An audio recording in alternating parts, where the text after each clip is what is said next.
Hello and welcome. It is finally time for me to open up the Death Star Final Duel Lego Star Wars set. Now this hasn't got push tabs, so I need to cut this one open. Magic, just like that. Now what I will do as always, we'll pull you down to the side and we will tip this over and see exactly what is what within this set. Plenty of bags. So this is actually a slightly older set, so this is where they are using a slightly different instruction booklet. But as always, first thing first, we'll go over the box artwork. On the back of the box, you can see that it shows you where all the little bits and pieces move. So top right-hand corner, it comes in and out and forward and round. And then over onto this side, it says that you can unlock a secret character for the Star Wars game, which I do believe now is in a massive sale. If I actually had a PS5, I probably would have picked that up. And then you've got that as a removable piece. That'd be interesting to see what that does later on in the video. And then you've got the bit where you've got a play feature for him to fall over. You've got another play feature which looks like the moves for the bridge, and then you've got another one on there, so I've got to remember to show you off all three of those. As you can see, there's a lot going on with the bags, and this is the older one with the instruction booklet where it is in its plastic sleeve, not the new paper style, because this is the older one. This isn't too bad to open, you can just rip it open. So we'll have a look at the stickers first. Sticker wise, we have got 1 1 1 2. Get it up that way off the light. 1 3 1 4, 2 5s, which is those on the left, 2 6s, which are the matching pair on the right hand side, 2 7s, which are those two left and right, and then 2 8s as well. So you want to do the maths to find out how many stickers there actually are on that sheet, then you feel free and let me know. Moving on to the instruction manual, hopefully they'll have some information at the front, and if not, matching sets at the back, because I don't know what other sets came out at this time. But bag number 1, it looks like you've got the platform and you get one of the figures. Bag number 2, again you add the stairs and you get Luke.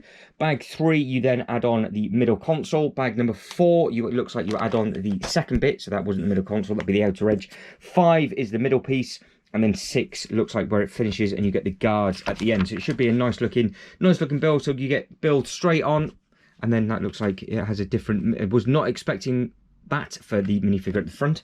So that's the first time I've ever seen that, so we'll have a better look at that later on. So yes, they have. They've added in loads and loads of sets in this instruction manual. This is what I miss from the instruction book. So as normal, they have all of the pieces, but then as we come round, they have all of these sets that were available at the time. So if there's any that you want to backtrack, this is how the easiest thing for you to do. So we got set 75293, which is that one, set 75286 for that one, 75292, which is the Razor Quest, and then moving down you've got 75281 for the yellow one, 75283, which I think is some to do with the swamp, isn't it? And then you've got 75280, which again you've got on that one just there. Bottom left hand corner, which is this one, so it's 75291. Then you've got the 8080, which is 75288. Moving across, you've got 75284. Then you've got the Mandalorian Battle Pack, which is 75267. And then 75266. And then beside that, it's 75264. Beside that one, it is 75265 for the Microfighter. And then I missed out on that one. 75268 was for the Snowspeeder. And then 75269, which is the big battle that was going on that one. Missed out on this one and this one. Stupid. That haunts me not picking those two up. I had the opportunity and didn't. 75271 for that one. And then you got 75270 for the hut, and that comes with the nice minifigures as well. And then top right hand corner, 75273, and then 75272. So it's that simple. If you wanted to backtrack anything else that came out with this, you can match up all of your theme with. This is what I really like Lego doing, because it's just easy when you're trying to backtrack, or you pick up a set which is much older. And then you've got all the battle packs that are out at the time as well. So 75280, you've got that battle pack. 75286, I've never seen that one before. Beside that, you've got 75292. That looks like it's just the minifigures actually from the Mando ship. So maybe these aren't all battle packs. I think they are just, yes they are. They are just the minifigures from the sets that we've just seen. So that's a bit of a tease, but at least it shows you all the minifigures that are coming with, and this is all the minifigures from this set. And then they advertising the Star Wars game, so it's the Luke Skywalker saga. That obviously came out in 2020, and then you've got unlockable in the games. You've got different codes that you can use from the box and this instruction booklet. But it finishes on page 133 for the final thing to show off. and then we've got all sorts of different bits and pieces that we can do in there. So the red shows off all the different action features, which I will show you obviously with the actual set itself. But the very final build, it's page 128, step 258. So that is all of that, and then we've got a good selection of bags. I don't think we've got any duplicate numbers. We'll probably just have one of each. So we've got 1 4, 1 5, 1 3, 1 2, 1 6, 1 1 base plate, and then you've got a small pack for bag number 3. Right, it is built, and this thing has a lot going on for it. So if I get all of the minifigures pulled out the way to start with, so like I said, this does come with 5 minifigures. The first thing we'll check it out is its actual length, because it grows longer and longer when you want it to. So you've got a retractable platform, which is nice and simple to use. So you can pick and choose again how you want to do bits and pieces with that. Coming from the front of the door, you then have 2 more moving pieces for here, so you can then get some really nice photos of them going up the stairs. And remember, if you want to, you can then have it like that, or closed, or do whatever it is you want to do. I keep this open so you can then actually see. From the side, you've then got this removable thing here. So if I was to push this down hard, all of them go flying off. So that takes the 2 steps off, which then where the minifigures would be. And then if you want to have some more disaster bits and pieces going on, you can then knock that through, and then that whole platform comes down, and you can obviously knock that off with regards to just doing all sorts of different bits and pieces. And then you've got another moving bit just there. So there's loads and loads of bits going on for it. The chair itself up at the top, that twizzles all the way around, so you can get some nice photos of that as well, so you can do whatever it is you want to do on that one. The sticker wise, there's not, obviously we saw on the sheet, they're not too difficult to put on. They're prints on the left hand side, they are stickers on the right, and then you've got loads of the nice trans blue elements, which I think looks really smart within. Now again, you can manipulate and move quite a bit about. So if you wanted to bring these in on itself, you can do, so it looks like this, or you can then bring it all the way around again if you wanted to. If you were to remove just 2 pieces on the back, I think what you'd be able to do is get this bit completely flat on both sides and actually have it more as a T shape rather than a curve, which is what I might do, so I don't lose out on as much space for my actual display. But again, if we spin it around and come from the back end, there's a lot of detail for photos and things just on the back here. So you've got these bits and pieces just on the side where these bits will open up, so you can do whatever you want to do with those. And again, you've got another big one on this side. Again, all opens up, comes back through, and one more on this side where it comes back out and it comes back through as well. Now obviously if you want to, I guess you can recreate the bit where it blows the door off, and you can just pull that bit off and do whatever it is you wanted to do with any of the little bits and pieces. But these are the bits on the back that move about, so they tuck in completely flush. But if you were to remove this or put that in at a slightly different angle, so it was on the side, they would go completely flat. But for some reason they are like that to stop it from opening up. I do believe, I think I built it correctly, because it gives you that perfect curve round. But I am very tempted just to change that bit if I can, and then pull it out to the side so it opens up a little bit more. But I will keep you up to date with that in future lives. Now again, lots of detail with all the blue, so you can see some of the stickers where they get added in onto these bits just in here.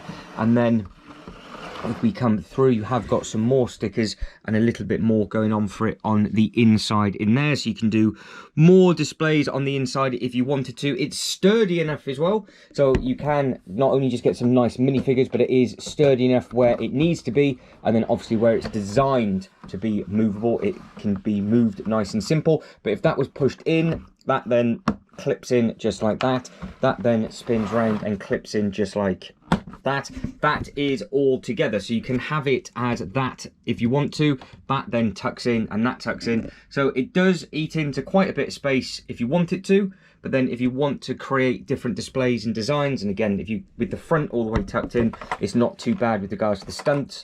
They shut down, and that is it completely closed and completely done in. If you wanted it with it pulled out a little bit more, obviously you can do if you want to, but I do believe with it locked in, you can't then take the platform off, because where it connects into, the teeth are on the side, so I now cannot pull that bit out. Whereas I disconnect those two, I can then give it some extra length, but then it won't clip. You can still push it in and then bring that out, but obviously it's not really designed to do that kind of thing. So options with regards to how you want to display it, but again, in, clip, and done. Right, we'll move on to the minifigures. We've got some nice elements with these minifigures as well. In fact, if we can, we'll try and be clever and use the front of these. So, Luke, nice and simple, green lightsaber, plain hairpiece, slightly different hairpiece on the new one. I do believe that is coming out. That's not yet out with the time of me actually filming this. And this one does have the two faces on. So he's got the grumpy and not so grumpy, and then he's just got his plain sort of black attire. With this one, he has got the two different coloured hands. So he's got the black hand on that side, and then he's got the white hand on the other. You can see he's got his silver belt, nice and shiny on the belt. Got the little bit on the neck piece as well, and as it spins round, you've got the back pocket, and you've got all the other little bits and pieces coming through. So if this is accurate enough and you think the uniform looks accurate enough, then obviously please do let me know in the comments below. Now the Imperial Guard, we had two of them, so if I leave one of those just there and I use the other one for this, you can see he's got his weapon of choice. That's easy enough. Now this is a little bit freaky because it is just a completely plain black head. There's nothing else to it. It is just a black head. The cape is two slightly different colours. So you've got the darker red and then you've got the much brighter red. So you can get, again, nice photos with the wind if you want to. And the cape does hold quite well. So there's no wire or anything in it. It's just cloth. But if you wanted to manipulate it and get some nice photos, you can do.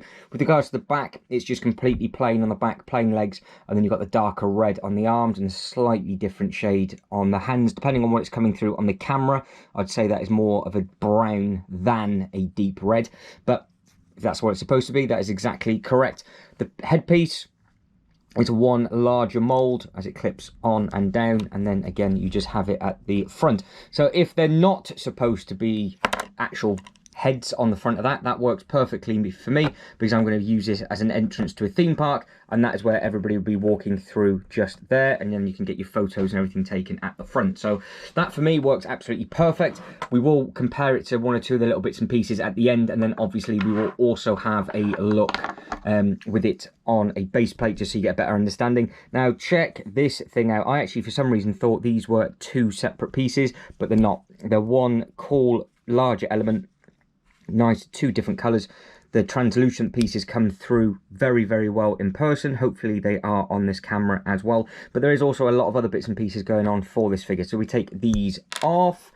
Again, they all come with their different kind of cloth goods. Back of this one completely plain back legs. Front of the legs has a little bit of print on, so they've got a little bit of print on the thigh and down sort of almost to the kneecap, and then right at the top of his belt buckle, just above his crotch, it actually links directly into his t-shirt perfectly. So if I was to pull that off, you can see just there at the bottom where it almost looks like the t-shirt matches up to this bit where his top half is just there. And again, carry on taking and undressing him. He's got a big large headpiece on the front, and he also has two aggressive looks. So he's got that one, and then he has the other one at the front. So I keep him like that for now, but I would imagine you would spin that one round when he's using his powers if you want to. So again, kind of spoiled for choice with how you want to do the figs for photos, that is. So spoiled for figs for photos. But are you happy again with the actual print of this one? Is it accurate enough? As I'm trying to find his legs, so I'll plonk the legs back on, and I'll keep all these pieces together because I do not particularly want to lose any.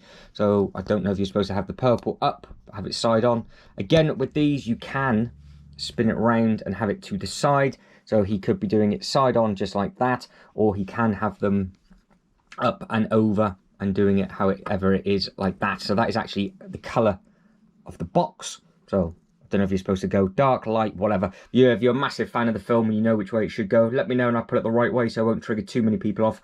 Unless I find it funny, then I will. And then this one. Now, this is a cool looking thing because we saw in the instruction manual. I did not expect it to be such a bright white with the really nice looking gold on the cheeks and on his forehead. So we strip everything down and go through everything one by one, because he's even got his breathing device on here. So if I take that off, you can see this bit here. So that is his breathing device. Hopefully you can see it. I know it's black on black, but that bit just there where my thumb is, that is all of the breathing device, and that's obviously where his head goes. Torso print, really nice shine on his arms. He's got all of the bits and pieces up into the shoulders. He's got good detail on that. And again, he's got it matching on the other side. He's got all of his green buttons and everything on his belt and on his chest. I know some people get triggered when it's actually got the wrong colour and it should be red. Like I said, I have no idea. So fill me in when it comes to that sort of stuff. But this is green at the top, red, and then it's got a bit more red with the silver around the square box in the middle. And then each side of where the belt buckle will be, he's got two sort of different control panels where they're green lit buttons with a little bit of red, and then you've got the 6 buttons down either side. For his head, he's got a nice print like you've already seen on the front, but he's also got some little bits and pieces on the back as well. So he's got some nice markings on the back. That's more of an orangey brown, and that's more of a gold shade, shall I say, on the back. And then again, you've got the big helmet, which just clicks in nicely, and it all links in to that sort of breathing device actually links directly underneath the triangle of his headpiece, and I think it works very, very well. And then obviously we have the lightsaber, which we can just plonk into his hand, and then if you want to start getting some really nice photos of everything, you can do, because you can just throw these around wherever it is you want to throw them around and just have them battling all over the place if required. Completely up to you what you want to do with it. Because this is such an unusual shape to try and compare it to, there's no point in me getting just a 32 by 32 base plate. Now, for size and oddness of shape, I thought we'll go with the new Indiana Jones set, because this is there or thereabouts the same height for the back of this to the back of where the staircase is, and obviously this has a lot of moving pieces, and it's one of those where it's surprisingly bigger than what you think it is, because it has the bits and pieces on the back. So if we can try and compare these side to side just for a size guide, in case you're thinking of getting the Indiana Jones or you want to try and backtrack, at least you can kind of see just how unusual these shapes are. Now obviously if I was to then unclip this and then bring this round, do the same thing for this one just here, they are in sturdy, you can see that is now longer by quite a bit than the Indiana Jones set. So you can just see from the top just how much larger that is, as I make an absolute meal and a mess of Luke going absolutely flying. But then don't forget, now I've opened it up, it gets a lot longer again. And then when we come down to the side, it's going to be one of those where it could be quite complicated to try and display. This now basically tucks in the inside of that, whereas before obviously it didn't. So for sizing, that is basically the best thing I can give you. Now I will grab a base plate as well, but this being a current set, you know how big this thing is. It's a weird one with the shape at the back. This is surprisingly large, this Star Wars set. Well, that's a little bit better image for height. You can see right at the back, side to side, it is literally the same height. And then these things here at the front, they are just ever so slightly taller, maybe by a stud or two. So this, if you've got the shelf height for this, you will not have a problem for the height on this one. But again, you've just got to figure out how it is you are going to display it. Right, I will grab a base plate. So here we go, 132 by 32 base plate. Does it sit and rest when it's completely closed just on the one base plate? Oh, we are just off. So we go to the edge of this, we are level, and then just to here, we're off by what, maybe two or three, say 3 studs, just to be safe. But we do have space to play with at the back of the base plate, so we go all the way to the back.